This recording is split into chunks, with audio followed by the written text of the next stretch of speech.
I was 12 years old when I was diagnosed with PCOS, and my doctor at the time handed me a pack of birth control pills and told me, come back to see me when you're ready to have kids. Basically telling me that this was an infertility disease and only needed treatment when I was ready to start having children. And because I was 12, I didn't need that kind of treatment. Didn't really explain what this is and just told me it's something we'll deal with later in life. So newsflash, I did end up having trouble getting pregnant, so I went back to my doctor, and at the time, that doctor prescribed me with a medication called metformin. If you don't know what metformin is, it is a diabetes medication and is currently the standard of care for women with PCOS.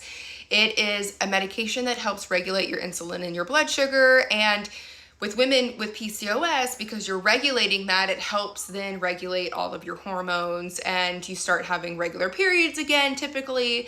And for me, I actually started losing weight, not really changing anything that I was already doing. And I lost about 50 to 60 pounds just being on metformin. And also, it was the first time in my life that I actually felt really good in my body. I was dealing with less mood swings, less brain fog, less memory issues, and I was having my cycle regularly. I was not getting as many cysts anymore, and the weight loss. It was all of these plus benefits.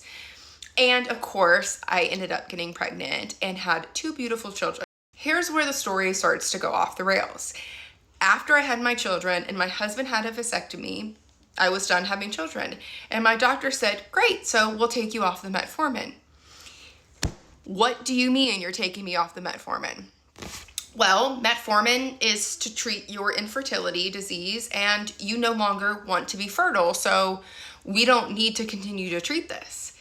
And I had to beg, borrow, and steal to convince my doctor to keep me on metformin. In fact, I shopped around until I found a doctor that would continue to keep me on it, because I got off of it for a period of time, gained all of the weight back, and started having very large cysts growing on my ovaries again. Shocking, right? So now, of course, I sit here today and I'm on metformin, and I'm also on a diabetes medication to help regulate my insulin and treat my chronic disease of PCOS. I really cannot continue to stress this and advocate for this, that women with PCOS deserve healthcare regardless if they want to have babies or not.